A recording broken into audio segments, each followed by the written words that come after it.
ನೀವು ಇಂಟರ್ನೆಟ್ ಅಲ್ಲಿ ವಿನಯ್ ಕುಮಾರ್ GB ಅಂತ ಸರ್ಚ್ ಕೊಟ್ರೆ ಪೊಲಿಟಿಷಿಯನ್ ಅಂತ ತೋರಿಸುತ್ತೆ. ಇವತ್ತು ನಮ್ಮ ಸ್ಟೂಡೆಂಟ್ ಚಿಕ್ಕಮಗಳೂರು ಜಿಲ್ಲಾ ಪಂಚಾಯತ್ CEO ನಮ್ಮ ಸ್ಟೂಡೆಂಟ್ ಕೀರ್ತನ ಅಂತಂದು. ಇವತ್ತು ನೋಡಿ, ಯಾವುದೋ ಒಂದು ಕಾಲದಲ್ಲಿ ದನದ ಮನೆಯಲ್ಲಿ ಇದ್ದವನು ಇವತ್ತು 1,500 IAS IPS ಅಧಿಕಾರಿಗಳು ಸೃಷ್ಟಿಯಾಗುವಂತ ಒಂದು ವ್ಯವಸ್ಥೆ ಹುಟ್ಟಾಕಿದ್ದೀನಿ ಅಂತಂದ್ರೆ ಆ 40ರಲ್ಲಿ ಕೇವಲ 20 ಜನ ಉಳ್ಕೊಂಡ್ರು. ಆ 20ರಲ್ಲಿ ಇಡೀ ದೇಶಕ್ಕೆ 5 ರ್ಯಾಂಕ್ ಬಂತು, ಇನ್ಕ್ಲೂಡಿಂಗ್ ಆಲ್ ಇಂಡಿಯಾ ರ್ಯಾಂಕ್ 8. ಇವತ್ತು ರಾಯಚೂರು ಜಿಲ್ಲಾಧಿಕಾರಿ ನನ್ನ ವಿದ್ಯಾರ್ಥಿ ಅಂತ ಹೇಳ್ಕೊಳ್ಳೋದು ಬಹಳ ಹೆಮ್ಮೆ ಅನ್ಸುತ್ತೆ. ಅಂಬಾನಿಗೂ ಒಂದು ಓಟು, ನಿಮ್ಗೂ ಒಂದು ಓಟು. ಓಟಿನ ಮೌಲ್ಯ ಒಂದೇ, ಯಾರೇ ಆಗಿರ್ಲಿ, ಎಷ್ಟೇ ಬಡವರಾಗಿರ್ಲಿ, ಯಾರು ಏನೇ ಆಗಿರ್ಲಿ, ಎಲ್ಲರಿಗೂ ಓಟಿನ ಮೌಲ್ಯ ಒಂದೇ, ರಾಜಕೀಯ ಸಮಾನತೆ ಅಂತಂದು.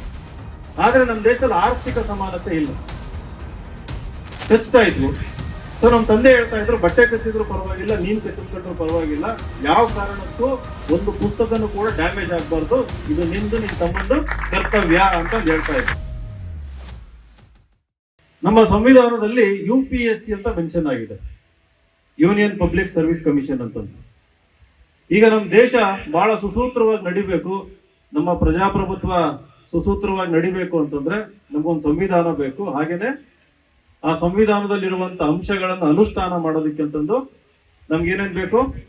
ಒಂದು ಶಾಸಕಾಂಗ ಬೇಕು, ಕಾರ್ಯಾಂಗ ಬೇಕು, ಮತ್ತು ಇನ್ನೊಂದು ನ್ಯಾಯಾಂಗ ಬೇಕು. ಈ ಕಾರ್ಯಾಂಗದಲ್ಲಿ ಕೆಲಸ ಮಾಡೋದಕ್ಕೆ ಅಧಿಕಾರಿಗಳು ಬೇಕು, ಹೌದಾ ಇಲ್ಲ? ಕಾರ್ಯಾಂಗ ಅಂತಂದ್ರೆ ಕೇವಲ ಒಂದು ಬಿಲ್ಡಿಂಗ್ ಅಲ್ಲ, ಅಲ್ಲಿ ಕೆಲಸ ಮಾಡುವಂತ ಅಧಿಕಾರಿಗಳು ಬೇಕು.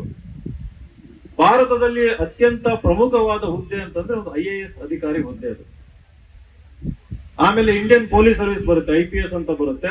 ಆಮೇಲೆ IRS ಬರುತ್ತೆ, ಇಂಡಿಯನ್ ಫಾರಿನ್ ಸರ್ವಿಸ್ ಅಂತ ಬರುತ್ತೆ. ಇವು ಆಲ್ ಇಂಡಿಯಾ ಸರ್ವಿಸಸ್ ಅಂತಂದು 3 ಹುದ್ದೆಗಳಿದಾವೆ. ಒಂದು IAS, ಇನ್ನೊಂದು IPS, ಇನ್ನೊಂದು ಇಂಡಿಯನ್ ಫಾರಿನ್ ಸರ್ವಿಸ್. IAS ಅಂದ್ರೆ ಏನು ಅಂತ ಯಾರು ಹೇಳ್ತಿರಲಿ? IAS ಅಂದ್ರೆ ಏನು? IPS ಅಂದ್ರೆ ಏನು? What is the full form of IAS? Indian Administrative Service. IPS, Indian Police Service.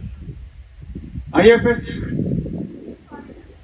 there are 2 IFS, one Indian Foreign Service and Indian Forest Service ಅಂತ.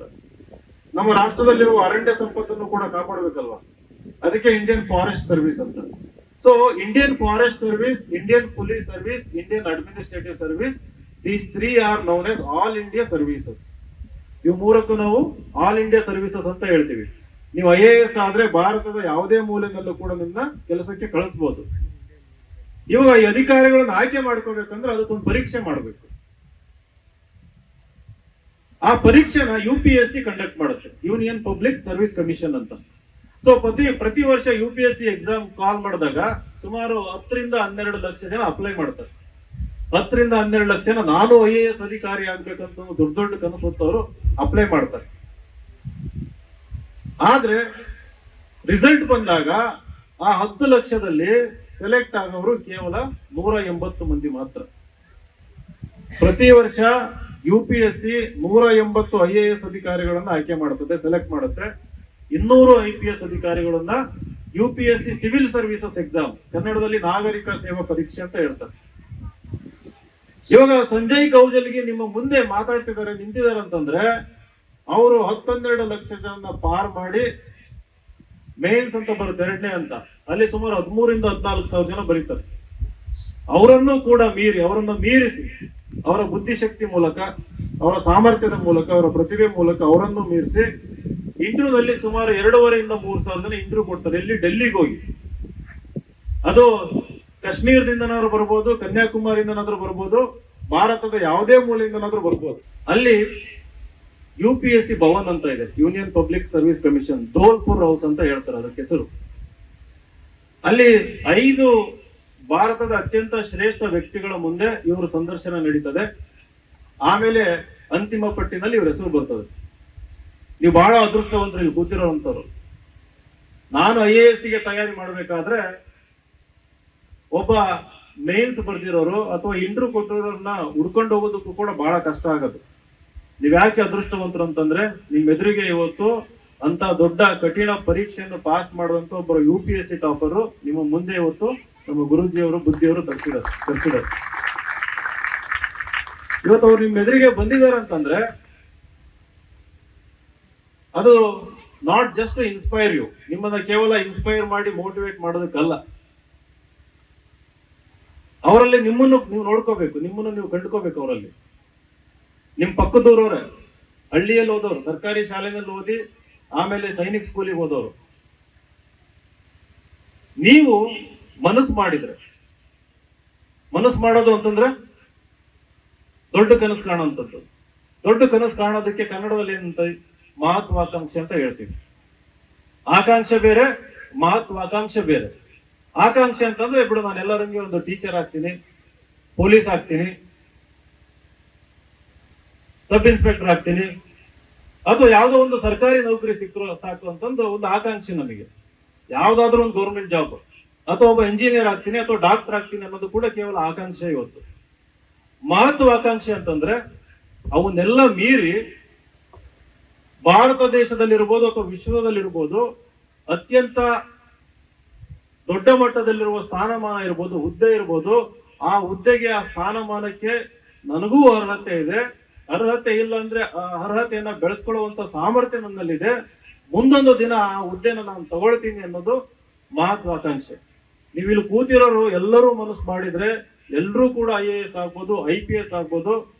ನಾನು ಸುಮಾರು ಸಾವಿರಾರು ಹಳ್ಳಿಗಳನ್ನು ಸುತ್ತಿದ್ದೀನಿ. ಇವತ್ತು ಸಾಧನೆಗೆ ಮೊದಲನೇ ತೊಡಕು ಏನಪ್ಪಾ ಅಂತಂದ್ರೆ ನೀವು ದೊಡ್ಡ ಕನಸನ್ನ ಕಾಣದೇ ಇರುವಂತದ್ದು. ಎರಡನೇ ತೊಡಕು ಏನಂತಂದ್ರೆ ರಿಸ್ಕ್ ತಗೊಳ್ಳದೇ ಇರುವಂತದ್ದು. ಈಗ ಅವರು ರಿಸ್ಕ್ ತಗೊಂಡ್ರೆ ನಾನು IAS ಎಕ್ಸಾಮ್ ಮಾಡ್ತೀನಿ ಅಂತಂದು, ಈಗ IAS ಎಕ್ಸಾಮ್ ಬರಿಬೇಕಾದ್ರೆ ಹಲವಾರು ಹುದ್ದೆಗಳನ್ನು ಅವ್ರು ಪಾಸ್ ಮಾಡಿದ್ರು, ಬೇರೆ ಬೇರೆ ಗೌರ್ಮೆಂಟ್ ಎಕ್ಸಾಮ್ಸ್.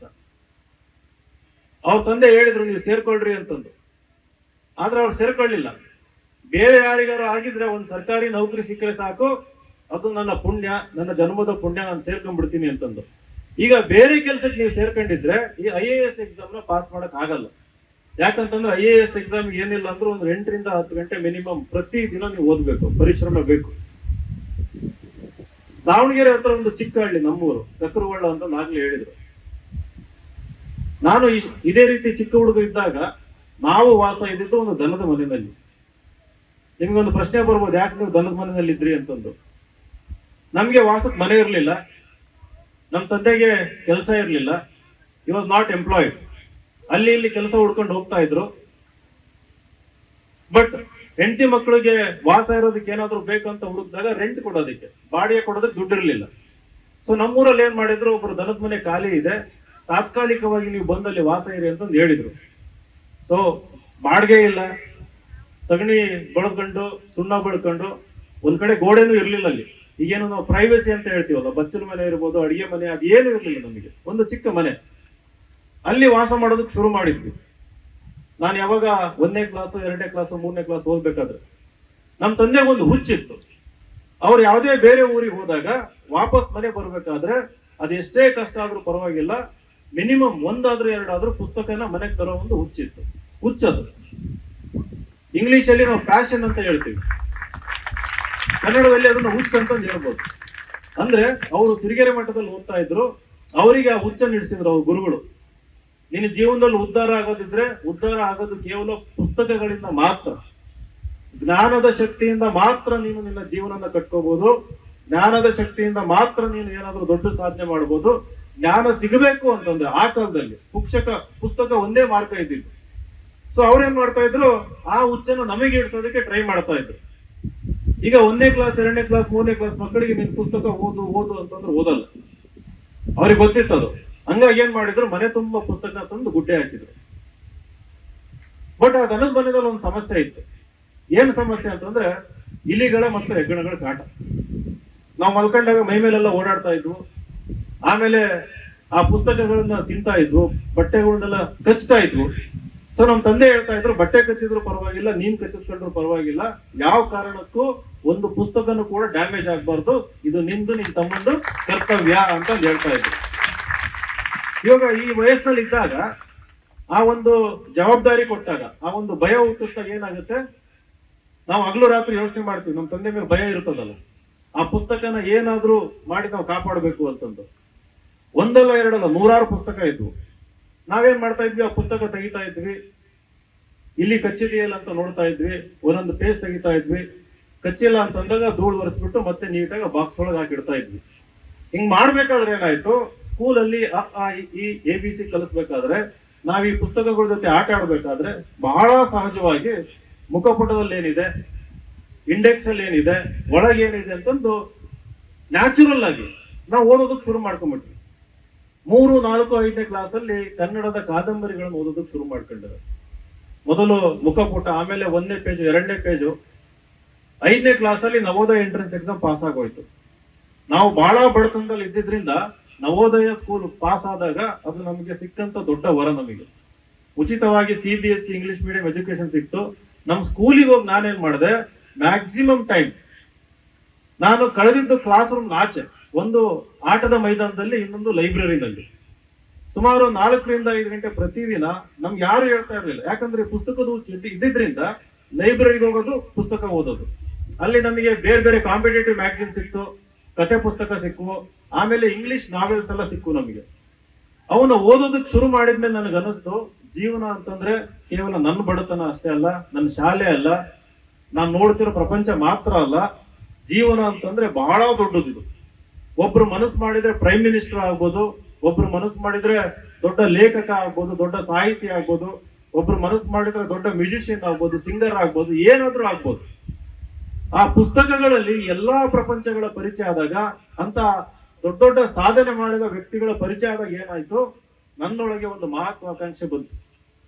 ನಾನು ಒಬ್ಬ ಲೇಖಕ ಆಗ್ಬೇಕು, ನಾನು ಒಬ್ಬ ಲೀಡರ್ ಆಗ್ಬೇಕು. BSc ಮಾಡ್ಬೇಕಾದ್ರೆ ನಾನು ಒಬ್ಬ IAS ಅಧಿಕಾರಿ ಆಗ್ಬೇಕಂತ ನನ್ ಕನಸು ಬಂತು. ಸೊ ನಾನು ಪ್ರಯತ್ನ ಮಾಡಿದೆ. 4 ಪ್ರಯತ್ನದಲ್ಲಿ 3 ಸಾರಿ ಮೇನ್ಸ್ ಪಾಸ್ ಆಯ್ತು. IAS ಎಕ್ಸಾಮ್ ಅಲ್ಲಿ 3 ಹಂತ ಇರ್ತದೆ. ಒಂದು ಪೂರ್ವಭಾವಿ ಪರೀಕ್ಷೆ, ಮೊದಲನೇದು ಪ್ರಿಲಿಮ್ಸ್ ಅಂತ ಪೂರ್ವಭಾವಿ ಪರೀಕ್ಷೆ, 2ನೇದು ಮೇನ್ಸ್ ಎಕ್ಸಾಮಿನೇಷನ್ ಅಂತ ಮುಖ್ಯ ಪರೀಕ್ಷೆ ಅಂತ, 3ನೇದು ಸಂದರ್ಶನ. ಸೊ 3 ಬಾರಿ ಪ್ರಿಲಿಮ್ಸ್ ಕ್ಲಿಯರ್ ಮಾಡಿದೆ, ಮೇನ್ಸ್ ಬರ್ದೆ. ಒಂದ್ಸಾರಿ ಮೇನ್ಸ್ ಕ್ಲಿಯರ್ ಆಗಿ ಇಂಟರ್ವ್ಯೂಗೂ ಹೋದೆ ನಾನು. ಹೆಂಗೆ ಸಂಜಯ್ ಅವ್ರು ಹೋಗಿದ್ರು ಇಂಟರ್ವ್ಯೂಗೆ, ನಾನು ಹಂಗೆ ಹೋದೆ. ಆದ್ರೆ 2 ಮಾರ್ಕ್ಸ್ ಇಂದ ನಂದು ರ್ಯಾಂಕ್ ಮಿಸ್ ಆಯ್ತು. ಕೇವಲ 2 ಮಾರ್ಕ್ಸ್ ಅಲ್ಲಿ ನಂದು ರ್ಯಾಂಕ್ ಮಿಸ್ ಆಯ್ತು. ಬಟ್ ಈ 4-5 ವರ್ಷ IAS ಗೆ ತಯಾರಿ ಮಾಡ್ಬೇಕಾದ್ರೆ ಸಂಜಯ್ ಅವರು ಬೇರೆ ಬೇರೆ ಎಕ್ಸಾಮ್ ಬರ್ದಂಗೆ ನಾನು ಕೂಡ PDO ಎಕ್ಸಾಮ್ ಬರ್ದೆ. PDO ಪಾಸ್ ಆಗೋಯ್ತು. ಅದ್ರದ್ದು ಒಂದು ಕತೆ. PDO ಎಕ್ಸಾಮ್ ನಾವೆಲ್ಲ ಪರೀಕ್ಷೆ ಬರೀಬೇಕಾದ್ರೆ 2 ಗಂಟೆ 3 ಗಂಟೆ ಕ್ಲಾಸಲ್ಲಿ ಕೂತ್ಕೊಂಡ್ ಬರೀಬೇಕಂತ ಇರ್ತದೆ. PDO ಎಕ್ಸಾಮ್ 2 ಗಂಟೆ ಎಕ್ಸಾಮ್ ಇರ್ತದೆ. ಸೊ ನಾನು ಹೋಗಿ ಕೇವಲ 35 ನಿಮಿಷದಲ್ಲಿ ಆ ಎಕ್ಸಾಮ್ ನ ಬರೆದು ಹೊರಗೆ ಬಂದ್ಬಿಟ್ಟೆ. ಅಷ್ಟೊತ್ತಿಗೆ 2 ವರ್ಷ IAS ತಯಾರಿ ಮಾಡಿದ್ದೆ ನಾನು. ಅಲ್ಲಿ ರೂಮಲ್ಲಿ ಕೂತಾರೆ, ಏನಂದ್ರು, ಏನ್ ಅನ್ಕೊಂಡ್ರು ಅಂತಂದ್ರೆ, ಇವ್ನು ಏನು ಗೊತ್ತಿಲ್ಲ, ಇವನಿಗೆ ಕ್ವಶನ್ ಪೇಪರ್ ಒಂದು ಅರ್ಥ ಆಗಿರಕ್ಕಿಲ್ಲ, ಅದಕ್ಕೆ ಬೇಗ ಎದ್ದು ಹೋಗ್ತಿದ್ದೇನೆ ಅಂತಂದು. ರಿಸಲ್ಟ್ ಬಂದಾಗ ಮೈಸೂರಿಗೆ 2nd ರ್ಯಾಂಕ್ ಬಂದಿದ್ದೆ ನಾನು. ನೀವು ಯಾವಾಗ IAS ಎಕ್ಸಾಮ್ಗೆ ತಯಾರಿ ಮಾಡ್ತೀರಿ, ಭಾರತ ದೇಶದಲ್ಲಿರುವ ಬೇರೆ ಎಲ್ಲಾ ಎಕ್ಸಾಮ್ಸ್ ಕೂಡ ನಿಮಗೆ ನೀರು ಕೊಡೋದಷ್ಟು ಈಸಿ ಆಗುತ್ತೆ ಅಂತ. IAS ಎಕ್ಸಾಮ್ ನ ಕ್ರ್ಯಾಕ್ ಮಾಡುವಷ್ಟು, ಪಾಸ್ ಮಾಡುವಷ್ಟು ನೀವೇನಾದ್ರೂ ತಯಾರಿ ಮಾಡಿದ್ರೆ, ಕರ್ನಾಟಕ ರಾಜ್ಯ ಇರ್ಬೋದು, ಬೇರೆ ರಾಜ್ಯ ಇರ್ಬೋದು, ಕೇಂದ್ರ ಸರ್ಕಾರ ಇರ್ಬೋದು, ಯಾವುದೇ ಎಕ್ಸಾಮ್ ಒಂದು ಕಂಡಕ್ಟ್ ಮಾಡ್ಲಿ, ನೀವು ಅದನ್ನ ಸುಲಭವಾಗಿ ಪಾಸ್ ಮಾಡ್ಕೋಬಹುದು. ಅದನ್ನ ಸೇರೋದು ಬಿಡೋದು ನಿಮಗೆ ಬಿಟ್ಟಿತ್ತು. ಅದು ನಿಮ್ಮ ಮಹತ್ವಾಕಾಂಕ್ಷೆ, ಅದ್ರ ಮೇಲೆ ಡಿಪೆಂಡ್ ಆಗುತ್ತೆ. ಇಲ್ಲ ನನಗೆ ಇದು ಬೇಡ. ಫಾರ್ ಎಕ್ಸಾಂಪಲ್, ವಿಲೇಜ್ ಅಕೌಂಟೆಂಟ್ ಅಂತ ಕೇಳಿದೀರಾ? ನಮ್ಮೂರಲ್ಲಿ ಒಬ್ರು ವಿಲೇಜ್ ಅಕೌಂಟೆಂಟ್ ಅಂತ ಇರ್ತಾರೆ. ಅವರು ಯಾರ್ಯಾರ ಹೊಲ ಎಷ್ಟು ಅಳತೆ ಇದೆ, ಏನಿದೆ, ಎಷ್ಟು ಪ್ರಾಪರ್ಟಿ ಟ್ಯಾಕ್ಸ್ ಇದು ಮಾಡ್ಬೇಕಂತಂದು ತಹಶೀಲ್ದಾರಿಗೆ ಕೊಡ್ತಾರೆ. ತಹಶೀಲ್ದಾರು ರೆವೆನ್ಯೂ ಇನ್ಸ್ಪೆಕ್ಟರ್ ಕೊಡ್ತಾರೆ. ಅವರು ತಹಶೀಲ್ದಾರು, ಅವ್ರು AC ಗೆ, ಅವರು DC ಗೆ, IAS ಅಧಿಕಾರಿಗೆ. ವಿಲೇಜ್ ಅಕೌಂಟೆಂಟ್ ಅಂದ್ರೆ ಹಳ್ಳಿ ಮಟ್ಟದಲ್ಲಿ ಕೆಲಸ ಮಾಡೋದು, ಅದು ಕೂಡ ಸರ್ಕಾರಿ ನೌಕರಿ. ಈಗ IAS ಪರೀಕ್ಷೆ ಪಾಸ್ ಮಾಡ್ಬೇಕಾದ್ರೆ, ಪ್ರಿಪೇರ್ ಆಗ್ಬೇಕಾದ್ರೆ, ನಮ್ಮ ಒಬ್ಬ student village accountant exam pass ಆಗೋಯ್ತು. ಬಹಳ ಬಡತನ ಇತ್ತು ಮನೆಯಲ್ಲಿ. ಅವ್ರಿಗೆ ಬಹಳ ಸಂತೋಷ ಆಯ್ತು, ಒಂದು ಸರ್ಕಾರಿ ನೌಕರಿ ಸಿಕ್ತಲ್ಲ ಅಂತಂದು.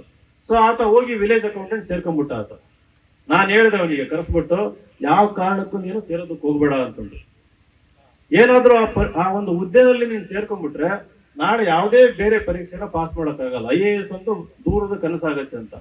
ಬಟ್ ಅನಿವಾರ್ಯ ಇತ್ತು ಮನೆಯಲ್ಲಿ. ನಾನು ಆಗ್ಲೇ ಹೇಳಿದೆ, 2ನೇ ಕಾರಣ, ರಿಸ್ಕ್ ತಗೊಳ್ಳೋದಕ್ಕೆ ಮನಸ್ಸಿರ್ಲಿಲ್ಲ. ಸೊ ಆತ ಏನ್ ಮಾಡ್ದ, ವಿಲೇಜ್ ಅಕೌಂಟೆಂಟ್ ಸೇರ್ಕೊಂಡ. 3 ವರ್ಷ ಆಯ್ತು, 3 ಪ್ರಯತ್ನ ಆಯ್ತು. UPSC ಎಕ್ಸಾಮ್ ಪ್ರಿಲಿಮ್ಸ್ ಪಾಸ್ ಆಗ್ಲಿಲ್ಲ. ಯಾಕಂದ್ರೆ ನಿಮ್ದು 24 ಗಂಟೆ ಡ್ಯೂಟಿ ಇರುತ್ತೆ, ಟೈಮ್ ಸಿಗಲ್ಲ ಇಲ್ಲಿ. 12 ವರ್ಷ ಆದ್ಮೇಲೆ ಈಗಲೂ ಕೂಡ ಆತ ಡೆಪ್ಯೂಟಿ ತಹಶೀಲ್ದಾರ್. ವಿಲೇಜ್ ಅಕೌಂಟೆಂಟ್ ಇಂದ ಒಂದು ಸಣ್ಣ ಪ್ರಮೋಷನ್ ಆಗಿ ಡೆಪ್ಯೂಟಿ ತಹಶೀಲ್ದಾರ್. ಏನಾದ್ರೂ ಆ ಎಕ್ಸಾಮ್ ನ ಸೇರ್ಕೊಳ್ಳದಂಗೆ 2 ವರ್ಷ ಎಕ್ಸ್ಟ್ರಾ ಪ್ರಯತ್ನ ಮಾಡಿದ್ರೆ may be IAS, IRS, IPS ಯಾವ್ದಾದ್ರು ಒಂದು ಕೆಲಸ ಆಗ್ಬಿಡ್ತಾ ಇತ್ತು. ನಮಗೆ ದೂರದೃಷ್ಟಿ ಇರಬೇಕು. ನಮ್ಮ ಬಡತನ ಇದೆ, ನನಗೆ ಊಟಕ್ಕೆ ಗತಿ ಇಲ್ಲ, ಅದು ಇಲ್ಲ, ಇದು ಇಲ್ಲ ಅಂತಂದು ದಯವಿಟ್ಟು ನಿಮ್ಮ ಕನಸನ್ನ ನೀವು ಡೌನ್ ಗ್ರೇಡ್ ಮಾಡ್ಕೊಳಕ್ ಹೋಗ್ಬೇಡಿ. ಚಿಕ್ಕದಾಗ ಕನಸು ಕಾಣಕ್ ಹೋಗ್ಬೇಡಿ. ಯಾವ್ದೋ ಸಿಕ್ತು ಅಂತಂದು ಅದು ಕಂಡ್ಕೊಳಕ್ ಹೋಗ್ಬೇಡಿ. ಸೆಟ್ಲ್ ಆಗಕ್ ಹೋಗ್ಬೇಡಿ. ಸೆಟ್ಲ್ ಆದ್ರೂ ಕೂಡ ಅದನ್ನ ನಾವು ಪ್ಲಾಟ್ಫಾರ್ಮ್ ಆಗಿ ಉಪಯೋಗಿಸ್ಕೋಬೇಕು, ಇನ್ನು ಎತ್ತರದ ಬಿಡೋದಿಕ್ಕೆ. ಸೊ ನಾನೇನ್ ಮಾಡಿದೆ, ನಂದು UPSC ಎಕ್ಸಾಮ್ 2 ಮಾರ್ಕ್ಸ್ ಅಲ್ಲಿ ಮಿಸ್ ಆಯ್ತು. PDO ಆಗಿದ್ದೆ, 2 ವರ್ಷ ಬಿಟ್ಟೆ. KAS ಎಕ್ಸಾಮ್ ಪಾಸ್ ಆಯ್ತು, ಅದನ್ನು ಸೇರ್ಕೊಳಕ್ ಹೋಗ್ಲಿಲ್ಲ. Commercial tax officer. ನನಗೆ ಒಂದು ಕನಸು ಬಿತ್ತು ಅನ್ನೋಕ್ಕಿಂತ ಕನಸು ಕಂಡೆ. ಸೊ ನಾನು IAS ಆಗ್ತಾ ಇದ್ರೆ ಏನಂತೆ, ಇವತ್ತು 100 ಜನನ IAS ಅಧಿಕಾರಿಗಳನ್ನು ಮಾಡುವಷ್ಟು ಜ್ಞಾನ ನಾನು ಸಂಪಾದನೆ ಮಾಡಿದ್ದೀನಿ, ನಂದೇ ಆದ ಒಂದು ಸಂಸ್ಥೆ ಹುಟ್ಟಾಕೋಣ ಅಂತಂದು 2014 ಜನವರಿ ಬರೀ ಕೈಯಲ್ಲಿ ಬೆಂಗಳೂರಿಗೆ ಹೋಗಿತ್ತು. ಬರೀ ಕೈಯಲ್ಲಿ ಅಂತಂದ್ರೆ ನಿಜವಾಗ್ಲೂ ಅನ್ಎಂಪ್ಲಾಯ್ಡ್, ಯಾವುದೇ ಕೆಲಸ ಇರಲಿಲ್ಲ, ಯಾವುದೇ ಸೇವಿಂಗ್ಸ್ ಇರಲಿಲ್ಲ, ಇನ್ಕಮ್ ಇರಲಿಲ್ಲ. ಆದ್ರೆ ನಾನು IAS ತಯಾರಿ ಮಾಡ್ಬೇಕಾದ್ರೆ ನಾನು ಒಂದು ವೆಬ್ಸೈಟ್ ಶುರು ಮಾಡಿದ್ದೆ. ಈಗ ನಮ್ಗೆ ಹವ್ಯಾಸಗಳು ಅಂತ ಇರ್ತವೆ. ಹವ್ಯಾಸ ಅಂದ್ರೇನು? ಇಲ್ಲಿ ಯಾರಿಗಾದ್ರೂ ಕಬಡ್ಡಿ ಆಟ ಇಷ್ಟ ಇದ್ರೆ ಅದು ಹವ್ಯಾಸ. ಪುಸ್ತಕ ಓದೋ ಇಚ್ಛಾಶಕ್ತಿ, ಇಂಟ್ರೆಸ್ಟ್ ಇತ್ತು ಅಂದ್ರೆ ಅದು ಕೂಡ ಹವ್ಯಾಸ. ಹಾಡು ಹೇಳ್ತೀನಿ ಅಂತಂದ್ರೆ ಅದು ಕೂಡ ಹವ್ಯಾಸ. ನನಗೊಂದು ಹವ್ಯಾಸ ಐತೆ, ಏನಂದ್ರೆ ಇಂಟರ್ನೆಟ್ ಅಲ್ಲಿ ನನ್ನ ಸುತ್ತಮುತ್ತ ಏನಾಗ್ತಾ ಇದೆ ಅದನ್ನ ಬರೆಯುವಂಥದ್ದು. ಅದನ್ನ ಬ್ಲಾಗಿಂಗ್ ಅಂತ ಕರೀತಾರೆ. BLOGGING, blogging. ಬ್ಲಾಗಿಂಗ್ ಅಂದ್ರೆ ನಿಮ್ದೇ ಒಂದು ವೆಬ್ಸೈಟ್ ಓಪನ್ ಮಾಡಿ ಅದರಲ್ಲಿ ನಿಮ್ಗೆ ಏನು ಅನಿಸಿಕೆ ಬರ್ತದೆ, ಅದು ನಿಮ್ಮ ದಿನನಿತ್ಯದ ಎಕ್ಸ್ಪೀರಿಯನ್ಸ್ ಇರ್ಬೋದು, ನೀವು ಕಂಡಂತ ಅಬ್ಸರ್ವೇಷನ್ಸ್ ಇರ್ಬೋದು, ನೀವು ಓದಿದಂತ ವಿಚಾರಗಳು ಇರ್ಬೋದು, ಅವುಗಳ ಮೇಲೆ ನಿಮ್ದೇ ಆದ ಒಂದು ಒಪಿನಿಯನ್ ಬರೆಯೋದು. ಸೊ ನಾನಿಲ್ಲಿ ನನ್ನ IAS ಎಕ್ಸಾಮ್ ಮೇನ್ಸಿಗೆ ಹೋದಾಗ ಹೆಂಗ್ ಮೇನ್ಸ್ ಆಯ್ತು, ಹೆಂಗ್ ಇಂಟರ್ವ್ಯೂ ಕೊಟ್ಟೆ ಅಂತ ಬರೀತಾ ಇದ್ದೆ. The beauty of internet. ಇವತ್ತು ಇಂಟರ್ನೆಟ್ ಅಂದ್ರೆ ನಿಮ್ಮೆಲ್ಲರ ಕೈಯಲ್ಲಿ ಇಂಟರ್ನೆಟ್ ಅವೈಲೇಬಲ್ ಇದೆ. ಇಂಟರ್ನೆಟ್ ಯಾವುದೇ ಜಾತಿ ತಾರತಮ್ಯ ಇಲ್ಲ, ಯಾವುದೇ ಪ್ರಾದೇಶಿಕ ತಾರತಮ್ಯ ಇಲ್ಲ. ಯಾರ ಹತ್ರ ಇಂಟರ್ನೆಟ್ ಇರ್ತದೆ ಅವರು ಯಾವುದೇ ಮೂಲೆಯಲ್ಲಿ, ದೇಶ ಇರ್ಬೋದು, ಅಂತಾರಾಷ್ಟ್ರೀಯ ಇರ್ಬೋದು, ಪ್ರಪಂಚದ ಯಾವುದೇ ಮೂಲೆಯಲ್ಲಿ ಕೂಡ ಕುತ್ಕೊಂಡು ಓದ್ಬೋದು. ಸೊ ನಾನು ಬರಿತಾ ಇದ್ದ ಆರ್ಟಿಕಲ್ಸ್ ಯಾರೋ ಬೇರೆ ಬೇರೆ ರಾಜ್ಯದಲ್ಲಿ ಓದಿ ಅದನ್ನ ಫಾಲೋ ಮಾಡೋದಕ್ಕೆ ಶುರು ಮಾಡ್ಕೊಂಡ್ರು. ಸೊ ನಾನು ಅಲ್ಲಿ ಒಂದು ಹಾಕಿದೆ, ನನಗೆ ಈ ತರ ಒಂದು IAS ಇನ್ಸ್ಟಿಟ್ಯೂಷನ್ ಮಾಡ್ಬೇಕಂತ ಆಸೆ ಇದೆ, ನನ್ನನ್ನು ನಂಬ್ಕೊಂಡು ಬೆಂಗಳೂರಿಗೆ ಎಷ್ಟು ಜನ ಬರ್ತೀರಿ ಅಂತಂದು. ಸುಮಾರು 311 ಜನ ಬರ್ತೀವಿ ಅಂತಂದು ಹೇಳಿದ್ರು. ಆದ್ರೆ ನನಗೆ ಭಯ ಆಯ್ತು. 311 ಜನ ಅಂತಂದ್ರೆ ಅದು ದೊಡ್ಡ ನಂಬರ್ ಬಿಗಿನಿಂಗ್.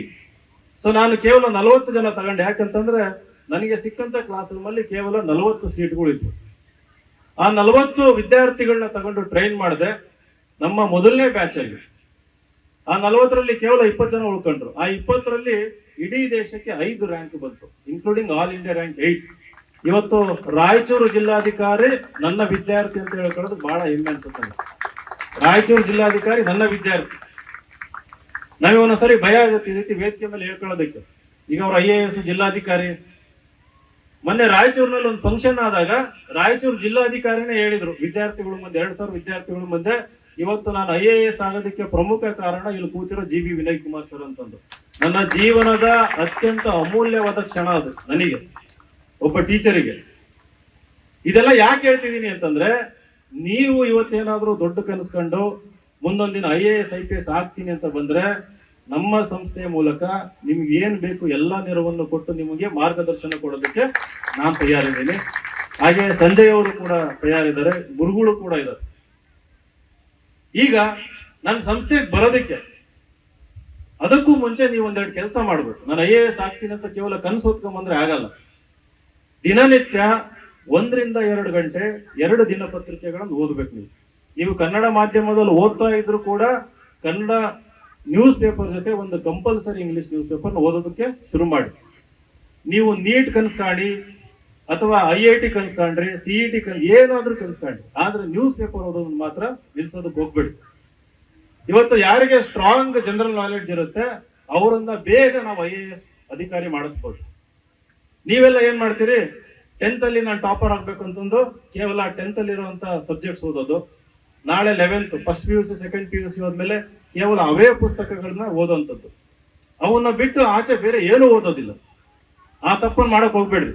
ನಾನು ಕೂಡ 11, 12ನೇ ಕ್ಲಾಸಲ್ಲಿ ಇದ್ದಾಗ ನವೋದಯ ಸ್ಕೂಲಲ್ಲಿ ಟೆಕ್ಸ್ಟ್ ಬುಕ್ಗಿಂತ ಬೇರೆ ಪುಸ್ತಕ ಓದಿದ್ದೆ ಜಾಸ್ತಿ ನಾನು. ಇವತ್ತು ನಿಮ್ ಮುಂದೆ ನಿಂತ್ಕೊಂಡು ಮಾತಾಡ್ತಿದ್ದೀನಿ ಅಂತಂದ್ರೆ, ದಾವಣಗೆರೆಯಿಂದ ಅತಿಳಿ ತನಕ ಬಂದಿದ್ದೀನಿ ಅಂತಂದ್ರೆ, ನನ್ನನ್ನ ಕರೆಸಿದ್ದಾರೆ ಅಂತಂದ್ರೆ ಅದರಿಂದಿರೋ ಸಾಧನೆ ಕಾರಣ. 11 ವರ್ಷದಲ್ಲಿ ನಮ್ಮ ವೆಬ್ಸೈಟ್ ಮೂಲಕ, ನಮ್ಮ ಇನ್ಸ್ಟಿಟ್ಯೂಷನ್ ಮೂಲಕ 1,500ಕ್ಕಿಂತ ಹೆಚ್ಚು ಜನ UPSC toppers, IAS, IPS, IRS ಅಧಿಕಾರಿಗಳು ನಮ್ಮ ಸಂಸ್ಥೆ ಮೂಲಕ ಪಾಸ್ ಆಗಿದ್ದಾರೆ. ನಾನು ಸೃಷ್ಟಿ ಮಾಡಿದಂತ ವೆಬ್ಸೈಟ್ ಇವತ್ತು ಪ್ರತಿ ವರ್ಷ ಯಾರಾದ್ರೂ ಒಬ್ರು ಟಾಪ್ 10 ಅಲ್ಲಿ ಆ ವೆಬ್ಸೈಟ್ ನ ಉಪಯೋಗಿಸಿರ್ತಾರೆ. ಇವತ್ತು ಅವ್ರ ದೇಶದ ಯಾವುದೋ ಮೂಲೆಯಲ್ಲಿ ಇಟ್ಕೊಂಡು ಹೇಳ್ತಾರೆ, ವಿನಯ್ ಸರ್ ಸೃಷ್ಟಿ ಮಾಡಿದ ಇನ್ಸೈಟ್ಸ್ IAS ವೆಬ್ಸೈಟ್ ಅಲ್ಲಿ ನಾನು ರೈಟಿಂಗ್ ಪ್ರಾಕ್ಟೀಸ್ ಮಾಡಿದೆ, ಕರೆಂಟ್ ಅಫೇರ್ಸ್ ಓದಿದೆ, ಕ್ವಿಜ್ ಮಾಡಿದೆ, ಇನ್ನೇನೋ ಮಾರ್ಗದರ್ಶನ ತಗೊಂಡೆ ಅಂತ ಅಂದ್ಬಿಟ್ಟು. So that is the power of ambition ಅಂತ, that is the power of ಮಹತ್ವಾಕಾಂಕ್ಷೆ. ನಾವು ನಮ್ಮ ಬಡತನ ಇದೆ, ನನ್ನ ಕೈಯಲ್ಲಿ ರಿಸೋರ್ಸಸ್ ಇಲ್ಲ ಅಂತ ಅಂದ್ಬಿಟ್ಟು ನಾವು ಸುಮ್ಮನೆ ಕೂರ್ಬಾರ್ದು. ಹವ್ಯಾಸಗಳನ್ನ ಬೆಳೆಸ್ಕೋಬೇಕು. ಅದು ಪುಸ್ತಕ ಓದೋದು, ಸಾಹಿತ್ಯವನ್ನ ಓದಿ ದಯವಿಟ್ಟು. ಸಾಹಿತ್ಯ ಅಂತಂದ್ರೆ ಇಂಗ್ಲಿಷಲ್ಲಿ ಫಿಕ್ಷನ್ ಅಂತ ಹೇಳ್ತಾರೆ, ಲಿಟ್ರೇಚರ್ ಅಂತ ಹೇಳ್ತಾರೆ. ಅದು ಕನ್ನಡ ಸಾಹಿತ್ಯ ಇರ್ಬೋದು, ಇಂಗ್ಲಿಷ್ ಸಾಹಿತ್ಯ ಇರ್ಬೋದು. ನೀವ್ಯಾರು ಎಕ್ಸ್ಟ್ರಾ ಪುಸ್ತಕ ಓದಲ್ಲ ಅಂತಂದ್ರೆ ನಿಮ್ಗೆ ಯಾರಿಗೂ ಕೂಡ ಭವಿಷ್ಯ ಇಲ್ಲ ಇನ್ನು ಮುಂದೆ. ಯಾಕಂತಂದ್ರೆ ಎಂಜಿನಿಯರಿಂಗ್ ಇರ್ಬೋದು, ಮೆಡಿಕಲ್ ಇರ್ಬೋದು, ಬೇರೆ ಯಾವುದೇ ಟೆಕ್ನಿಕಲ್ ಇರ್ಬೋದು, ರೋಬೋಟ್ಸ್ ಬರುತ್ತೆ, ಆರ್ಟಿಫಿಷಿಯಲ್ ಇಂಟೆಲಿಜೆನ್ಸ್ ಬರುತ್ತೆ.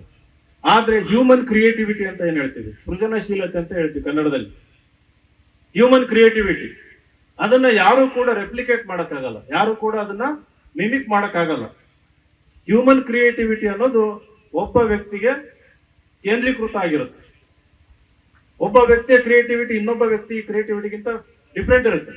ಈಗ ಆ ಒಂದು ಸೃಜನಶೀಲತೆ, ಕ್ರಿಯೇಟಿವಿಟಿ ಬೆಳಿಬೇಕು ಅಂತಂದ್ರೆ ನನ್ನ ಮೈಂಡ್ ಯೋಚನೆ ಮಾಡಬೇಕು. ನನ್ನ ಮೈಂಡ್ ಯೋಚನೆ ಮಾಡ್ಬೇಕಂದ್ರೆ ಅದಕ್ಕೊಂದು ಪ್ರಚೋದನೆ ಸಿಗಬೇಕು.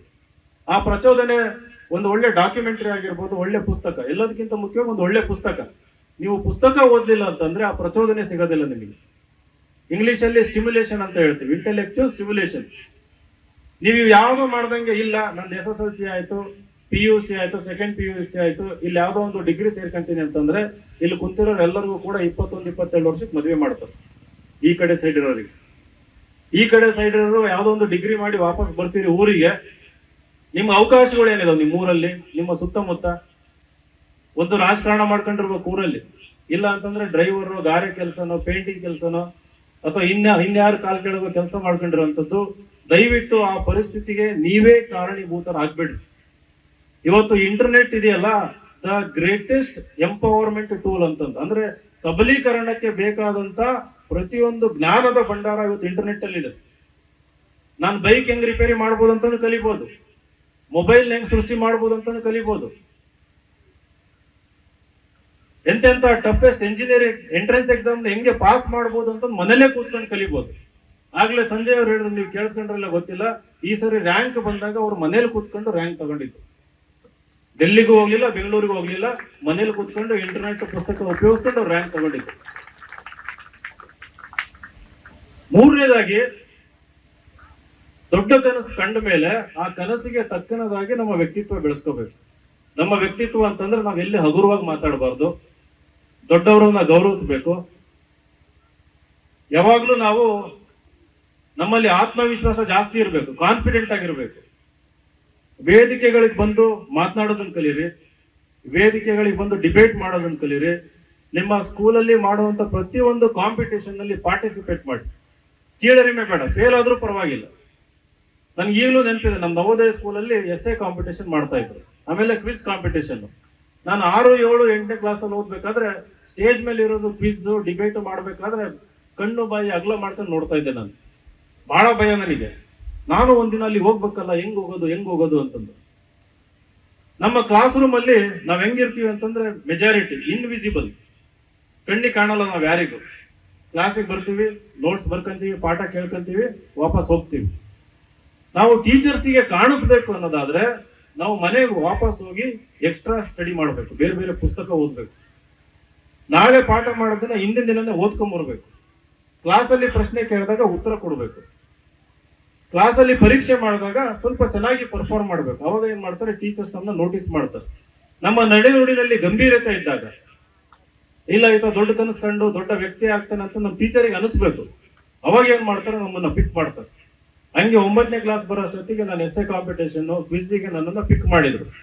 11ನೇ ಕ್ಲಾಸ್ ಬರೋ ಅಷ್ಟೊತ್ತಿಗೆ ಇಡೀ ಶಾಲೆಗೆ ಸ್ಕೂಲ್ ಕ್ಯಾಪ್ಟನ್ ಅಂತ ಮಾಡಿದ್ರು. ನನ್ನ 450 ವಿದ್ಯಾರ್ಥಿಗಳಿಗೆ ನನ್ನನ್ನು ಸ್ಕೂಲ್ ಕ್ಯಾಪ್ಟನ್ ಮಾಡಿದ್ರು ನವೋದಯ ಸ್ಕೂಲಲ್ಲಿ.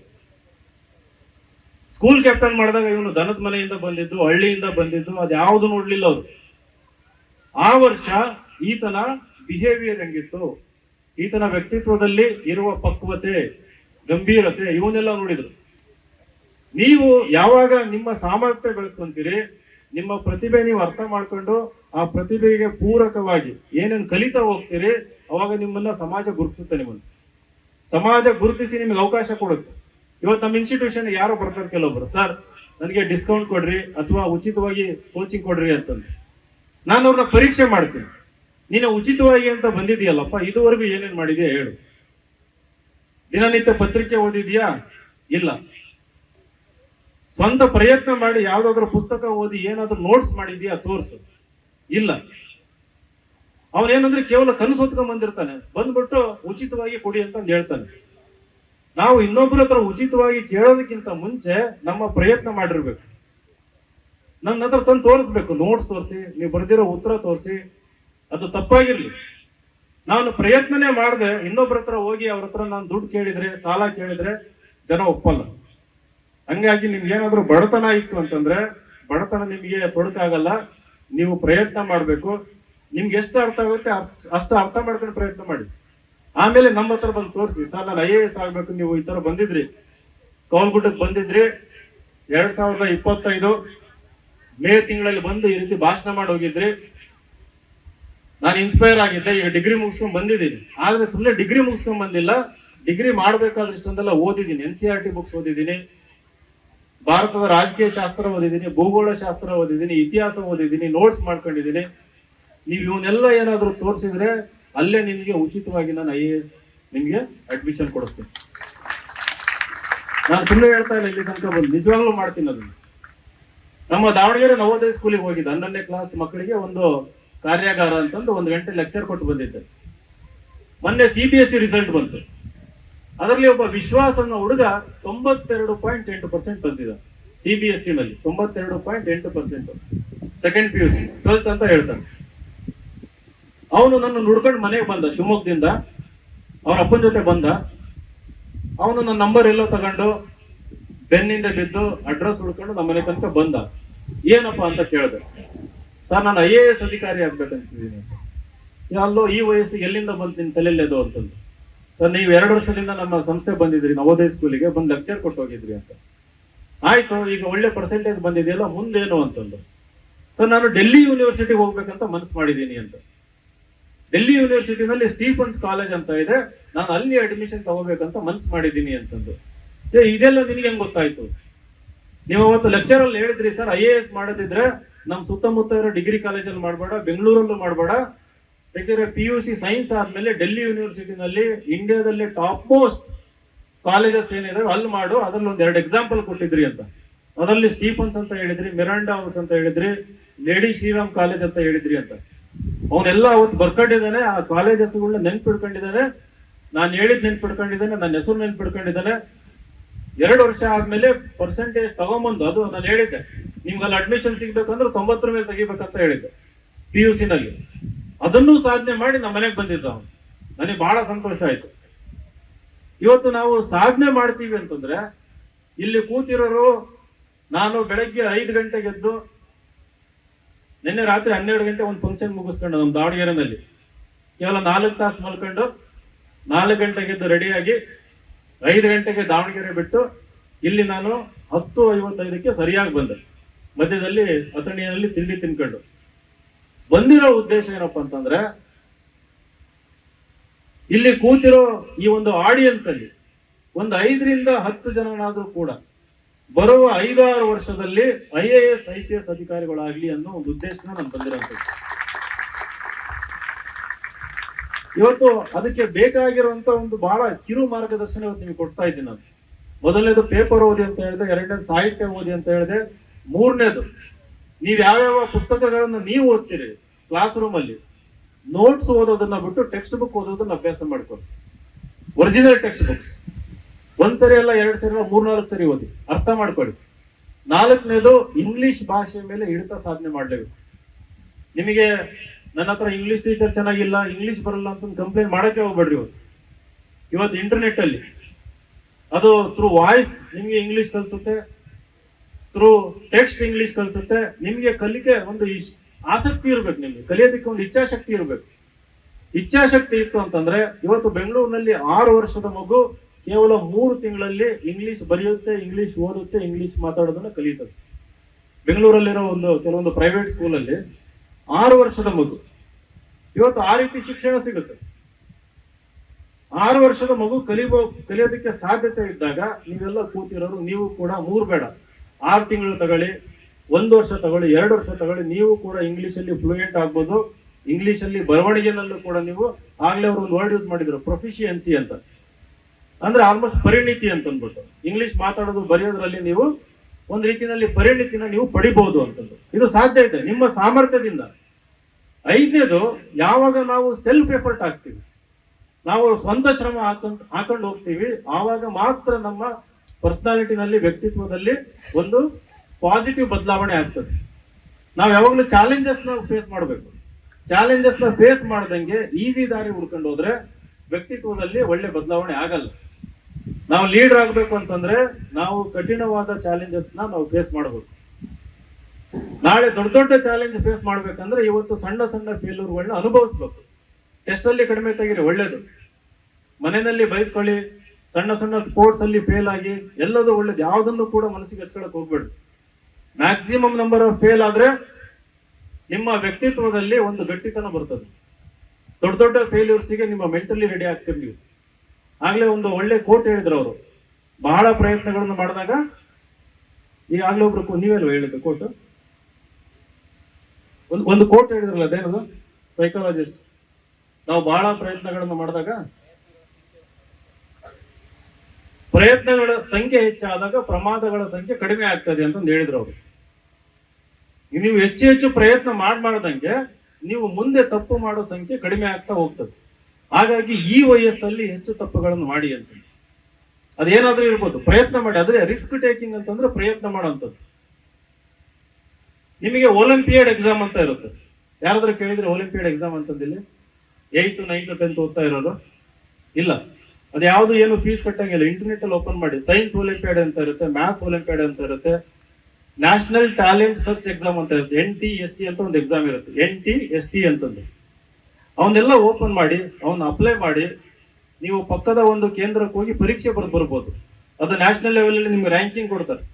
ಪಾಸ್ ಆಗೋದು ಫೇಲ್ ಆಗೋದು ಸೆಕೆಂಡ್ರಿ, ಆದ್ರೆ ಪ್ರಯತ್ನ ಇದೆಯಲ್ಲ, ಈ ರೀತಿ ಬೇರೆ ಬೇರೆ ಪರೀಕ್ಷೆಗಳನ್ನ ಈ ಏಜ್ ಅಲ್ಲಿ ತಗೊಂಡು ನೀವು ರೆಡಿ ಆದ್ರೆ ನಾಳೆ IAS ಎಕ್ಸಾಮ್ ಬರೋಷ್ಟೊತ್ತಿಗೆ ನಿಮ್ಮ ಮೈಂಡ್, ನಿಮ್ಮ ಬಾಡಿ ಎಲ್ಲ ರೆಡಿ ಇರ್ತದೆ, ಟಫ್ ಆಗಿರ್ತದೆ.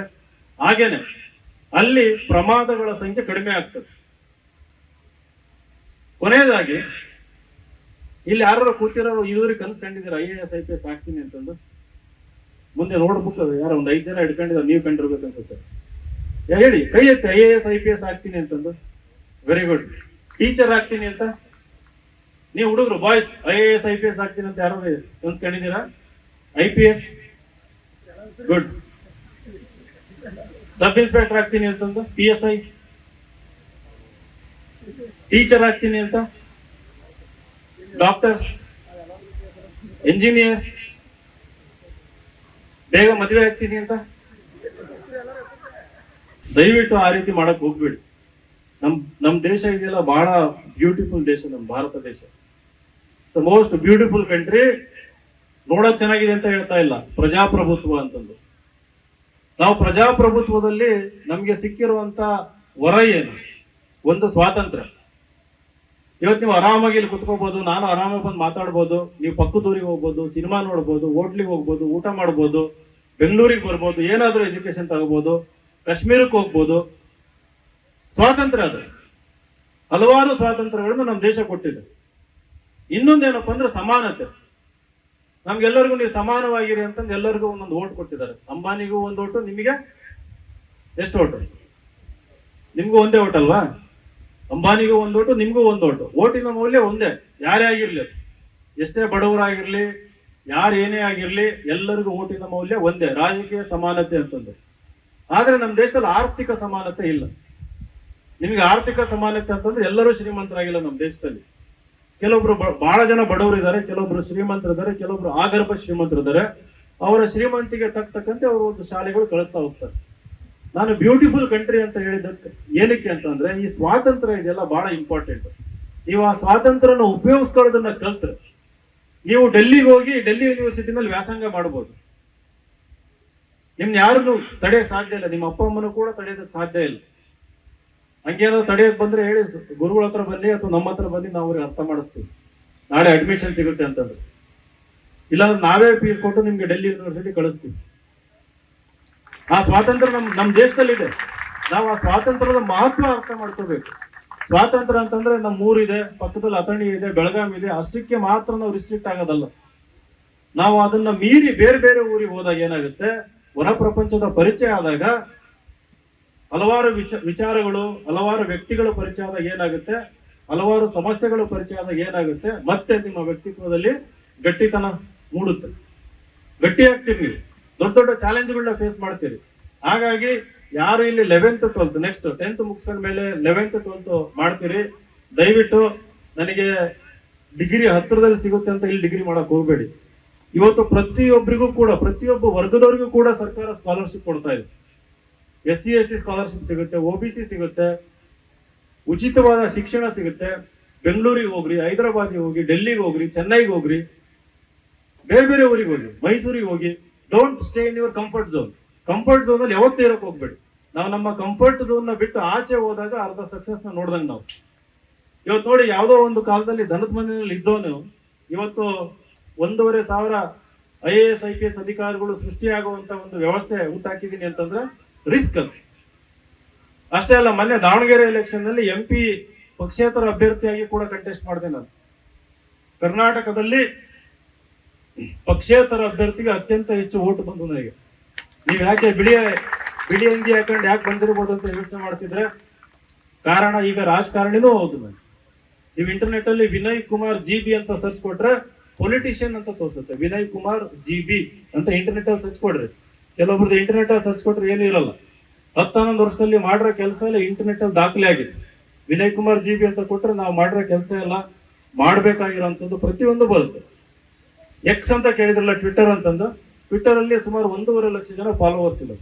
ಎಲ್ಲ IAS ಆಕಾಂಕ್ಷಿಗಳು, ಭಾರತ ದೇಶದ ಮೂಲೆ ಮೂಲೆನಲ್ಲಿರುವ ಇಂಟೆಲೆಕ್ಚುವಲ್ಸ್ ಇರ್ಬೋದು, ರಾಜಕಾರಣಿಗಳು ಇರ್ಬೋದು. ಇವರು ಏನೋ ಬರೀತಾರೆ ಅಂತ ಅವ್ರಿಗೆ ಕುತೂಹಲ ಇರ್ತದೆ ಓದೋದಕ್ಕೆ. ಇವೆಲ್ಲ ಸಾಧ್ಯ ಆಗಿದ್ದು ಪುಸ್ತಕಗಳಿಂದ, ರಿಸ್ಕ್ ತಗೊಂಡ್ರಿದ್ದ, ದೊಡ್ಡ ಕನಸನ್ನ ಕಂಡಿದ್ರಿಂದ. ಹಾಗಾಗಿ ದಯವಿಟ್ಟು ಜೀವನ ಅನ್ನೋದು ಒಂದೇನೆ, ಬಹಳ ಅಮೂಲ್ಯವಾದದ್ದು. ಇವತ್ತು ಈ ಏನೊಂದು ಸಭೆ ನಡೀತಾ ಇದೆ, ಇದು ಬಹಳ ಅಮೂಲ್ಯವಾದದ್ದು. ನಮ್ಮನ್ನ ಇಲ್ಲಿಗೆ ಬರುವಂತೆ ಮಾಡಿ ಪ್ರೀತಿಯಿಂದ ಕರೆಸಿ, ಕೇವಲ ನಾನು ಒಬ್ನೇ ಅಲ್ಲ, ಸಂಜಯ್ ಅವರಿಂದನೂ ನಿಮ್ಮ ಹತ್ರ ಮಾತಾಡಿಸಿ, ನಿಜವಾಗ್ಲೂ ನಿಮ್ಮಂತ ಅದೃಷ್ಟ ಯಾರೂ ಇಲ್ಲ, ಅದೃಷ್ಟವಂತ ನಿಜ ಹೇಳ್ಬೇಕಂತಂದ್ರೆ. ನೀವು ಇದು ಎಷ್ಟು ಇದ್ರ ಇಂಪಾರ್ಟೆನ್ಸ್ ಅರ್ಥ ಮಾಡ್ಕೊಂಡಿದ್ರೆ ಗೊತ್ತಿಲ್ಲ. ಯಾರಾದ್ರೂ ಇದ್ರ ಇಂಪಾರ್ಟೆನ್ಸ್ ಅರ್ಥ ಮಾಡ್ಕೊಂಡು ಇವತ್ತೇನಾದ್ರೂ ನೀವು ಬದಲಾಗಿದ್ರೆ, ಇವತ್ತು ಜೀವನದ ಅತ್ಯಂತ ಮಹತ್ವದ ಘಟ್ಟ ಅಂತ ಹೇಳೋದಕ್ಕೆ ಇಷ್ಟಪಡ್ತೀನಿ ಈ ದಿನ ನಿಮ್ ಜೀವನದಲ್ಲಿ. ಯಾಕಂತಂದ್ರೆ ನಾನು IAS ಆಕಾಂಕ್ಷಿ ಆಗಿದ್ದಾಗ ನನಗೆ ಯಾರಾದ್ರೂ ಬಂದ್ರೆ ಹಿಂಗೆ ಹೇಳ್ಬಿಟ್ಟಿದ್ರೆ ನಾನು ನಿಜವಾಗ್ಲೂ ಟಾಪ್ 10 ಅಲ್ಲಿ ಬಂದ್ಬಿಡ್ತಾ ಇದ್ದೆ. ನಾನು ನಮಗೆ ಮಾರ್ಗದರ್ಶನ ಕೊಡೋರೇ ಇರಲಿಲ್ಲ ನಮಗೆ. ಅಥವಾ ನಮ್ಮೂರಲ್ಲಿ ಈ ರೀತಿ ಒಬ್ಬ ಮಠ ಇರ್ಬೋದು, ಯಾರೇ ಇರ್ಬೋದು, ಈ ರೀತಿ ಕರೆಸಿ ಈ ರೀತಿ ಭಾಷಣ ಕೊಡಿಸ್ಬೇಕನ್ನೋ ಒಂದು ಆಲೋಚನೆ ಕೂಡ ಅವರಲ್ಲಿ ಇರ್ಲಿಲ್ಲ. ಮೇ ಬಿ ಇದ್ರೂ ಕೂಡ ಆತರ ವ್ಯಕ್ತಿಗಳು ಸಿಗ್ತಿರ್ಲಿಲ್ಲ ಅನ್ಸುತ್ತೆ. ಇವತ್ತು ಇಷ್ಟು ದೂರ ಬಂದು ನಾವು ಇಷ್ಟೊಂದು ಮಾತಾಡೋಗಿದ್ದೀವಿ ಅಂತಂದ್ರೆ ನಮಗೆ ನೀವು ಮಾಡ್ಬೇಕಾಗಿರೋ ಪ್ರಾಮಿಸ್ ಏನಪ್ಪಾ ಅಂತಂದ್ರೆ, ನೀವು ಓದ್ತಾ ಇರೋ ಸಂಸ್ಥೆಗೆ ಹೆಮ್ಮೆ ತರಬೇಕು. ಬೋರ್ಡ್ ಎಕ್ಸಾಮ್ ಅಲ್ಲಿ 95+% ತೆಗಿಬೇಕು ಎಲ್ಲರೂ. ಟೆಕ್ಸ್ಟ್ ಬುಕ್ಸ್ ಓದಿ, 1 ಸರಿ ಅಲ್ಲ 2 ಸರಿ ಅಲ್ಲ 4-5 ಸರಿ ಓದಿ, ಬರೆದು ಪ್ರಾಕ್ಟೀಸ್ ಮಾಡಿ, ಕ್ವಶನ್ ಬ್ಯಾಂಕ್ಸ್ ತರಿಸ್ಕೊಂಡು ಎಲ್ಲಾ ಕ್ವಶನ್ಸ್ ನ ಸಾಲ್ವ್ ಮಾಡಿ. ಯಾರು ಇವಾಗ 50-60% ತೆಗಿತೀರಿ ಅವರು ಕೂಡ 90% ಹೋಗ್ಬೋದು. ಪ್ರಯತ್ನದ ಮೂಲಕ, ಪರಿಶ್ರಮದ ಮೂಲಕ ನಿಮ್ಗೂ ಸಾಧ್ಯ ಇದೆ. ಆ ಇನ್ಫೀರಿಯಾರಿಟಿ ಕಾಂಪ್ಲೆಕ್ಸ್ ಬಿಟ್ಬಿಡ್ಬೇಕು. ನಾವೆಲ್ಲ ಬ್ಯಾಕ್ ಬೆಂಚರ್ಸ್. ನಾನು ಬ್ಯಾಕ್ ಬೆಂಚಲ್ಲಿ ಕೂತ್ಕೊಂಡು ಕೇಳಿಸ್ಕೊಂತ ಇದ್ವಿ. SSLC ನಲ್ಲಿ 77%, PUC ನಲ್ಲಿ 86%, PCMB. ಆದ್ರೆ ಯಾವುದೇ ಕೋಚಿಂಗ್ ಇಲ್ಲ, ಯಾವುದೇ ಎಕ್ಸಾಮ್ ಇಲ್ಲ, ನಮ್ಗೆ ಆ ಟೈಮಲ್ಲಿ ಏನೂ ಇರಲಿಲ್ಲ ನವೋದಯ ಸ್ಕೂಲ್ನಲ್ಲಿ. ಆದ್ರೆ ಕೇಳಿಸ್ಕೊಂಡು ಥ್ರೂ ಪ್ರಾಕ್ಟೀಸ್. ಬಟ್ ನಮ್ಮ ಕ್ಲಾಸಲ್ಲಿ 95-96% ಎಲ್ಲ ತೆಗೆದ್ರು. ನಾವು ಎಕ್ಸ್ಟ್ರಾ ಕರಿಕ್ಯುಲರ್ ಆಕ್ಟಿವಿಟೀಸ್, ಬೇರೆ ಪುಸ್ತಕ ಓದಿದ್ರಿಂದ ಇವತ್ತು ಬೇರೆ ಒಂದು ಕ್ಷೇತ್ರದಲ್ಲಿ ಸಾಧನೆ ಮಾಡೋದಕ್ಕೆ ಸಹಾಯ ಆಯ್ತು. ಇಲ್ಲಾಂದ್ರೆ ನಾನು ಡಾಕ್ಟರ್ ಆಗ್ತಿದ್ದೆ, ಇಂಜಿನಿಯರ್ ಆಗ್ತಿದ್ದೆ, ಇಲ್ಲ PDO ಆಗಿ ಕಂಟಿನ್ಯೂ ಆಗಿದ್ರೆ ಯಾವುದೋ ಒಂದು ತಾಲೂಕಲ್ಲಿ ಎಕ್ಸಿಕ್ಯೂಟಿವ್ ಆಫೀಸರ್ ಆಗಿ ಇರ್ತಿದ್ದೆ. ನಾನು ನನ್ನ ಕರಿತಿರ್ಲಿಲ್ಲ, ಇವತ್ತು ಎಕ್ಸಿಕ್ಯೂಟಿವ್ ಆಫೀಸರ್ ಆಗಿ ಇರ್ತಿದ್ದೆ. ಇವತ್ತು ನಮ್ಮ ಸ್ಟೂಡೆಂಟ್ ಚಿಕ್ಕಮಗಳೂರು ಜಿಲ್ಲಾ ಪಂಚಾಯತ್ CEO ನನ್ನ ಸ್ಟೂಡೆಂಟ್ ಕೀರ್ತನ ಅಂತಂದು. ಆಕೆನೂ ಕೂಡ ಚಿಕ್ಕಮಗಳೂರಿಗೆ ಬಹಳ ಪ್ರೀತಿಯಿಂದ ಕರೆಸಿ ಸಾವಿರಾರು ಜನ ಅತ್ಯಂತ ಹಿಂದುಳಿದ ಮಕ್ಕಳಿಗೆ ನನ್ನ ಹತ್ರ ಮಾರ್ಗದರ್ಶನ ಕೊಡಿಸಿದ್ರು. ಆಸ್ ಎ ಗ್ರಾಟಿಟ್ಯೂಡ್, ಗುರುಗಳ ಒಂದು ಋಣ ತೀರ್ಸೋಣ ಅಂತ ಆ ರೀತಿ ಒಂದು ಕೆಲಸ ಮಾಡಿದ್ರು. ಬಹಳ ಹೆಮ್ಮೆಯ ವಿಚಾರ ಇದೆಲ್ಲ. ಮುಂದೊಂದಿನ ಇಲ್ಲಿ ಕೂತಿರೋ ನಿಮ್ಮನ್ನೂ ಕೂಡ ಹಲವಾರು ಜಿಲ್ಲೆಗಳಲ್ಲಿ tahsildar, DYSP, AC, IAS, IPS ಅಧಿಕಾರಿಗಳನ್ನಾಗಿ ನೋಡೋದಕ್ಕೆ ಇಷ್ಟಪಡ್ತೀವಿ. ಅದಕ್ಕೆ ಬೇಕಾದಂತ ಮಾರ್ಗದರ್ಶನ, ಸಂಪನ್ಮೂಲ, ವ್ಯಕ್ತಿಗಳು, ಸಂಸ್ಥೆಗಳು ಪ್ರತಿಯೊಂದು ಕೂಡ ಕರ್ನಾಟಕದಲ್ಲೇ ಇವತ್ತು ಸಿಗ್ತಾ ಇದೆ. ಈಗ ಕಲ್ಯಾಣ ಕರ್ನಾಟಕ ಗುಲ್ಬರ್ಗದಲ್ಲಿ ಒಂದು ಅಪ್ಲಿಕೇಶನ್ ಕಾಲ್ ಮಾಡಿದ್ದಾರೆ, ಉಚಿತವಾಗಿ IAS KS ಕೋಚಿಂಗ್ ಅಂತಂದು. ಅಲ್ಲಿ ಕೂಡ ಬಹುತೇಕ ನಮ್ಮ ಸಂಸ್ಥೆ ಆಯ್ಕೆ ಆಗೋ ಸಾಧ್ಯತೆ ಇದೆ. ಇನ್ನೊಂದು 6 ತಿಂಗಳಲ್ಲಿ ಗುಲ್ಬರ್ಗದಲ್ಲೂ ಕೂಡ ನಮ್ಮ ಸಂಸ್ಥೆ ಕೆಲಸ ಮಾಡುವಂತ ಒಂದು ಸಾಧ್ಯತೆ ಇದೆ. ಗುಲ್ಬರ್ಗ ಸ್ವಲ್ಪ ದೂರ ಇದೆ ನನಗೆ ಗೊತ್ತಿಲ್ಲಿಂದ, ಬಟ್ ಆದ್ರೂ ಬೆಂಗಳೂರಿಗಿಂತ ಹತ್ರ. ನೀವು ಗುಲ್ಬರ್ಗಕ್ಕೆ ಬಂದು IAS KS ಕೋಚಿಂಗ್ ತಗೋಬಹುದು. ಸೊ ಒಳ್ಳೇದಾಗ್ಲಿ, ಬಹಳ ಸಂತೋಷ ಆಯ್ತು ಬುದ್ಧಿ ನಮ್ಮಲ್ಲಿ ಕರೆಸಿ ಒಂದು ಅವಕಾಶ ಮಾಡಿಕೊಟ್ಟಿದ್ದಕ್ಕೆ. ನಾನು ಈಗ ವಾಪಸ್ ದಾವಣಗೆರೆಗೆ ಹೋಗ್ಬೇಕಾಗಿರೋದ್ರಿಂದ ನನ್ನ ಭಾಷಣವನ್ನು ಮುಗಿಸಿ ನಿಮಗೆ ಮತ್ತೊಮ್ಮೆ ಧನ್ಯವಾದ ಹೇಳಿ, ನಿಮ್ಮೆಲ್ಲರ ಭವಿಷ್ಯ ಉಜ್ವಲವಾಗಿರ್ಲಿ ಅಂತಂದೇಳಿ ನಾನು ಮಾತು ಮುಗಿಸ್ತೀನಿ.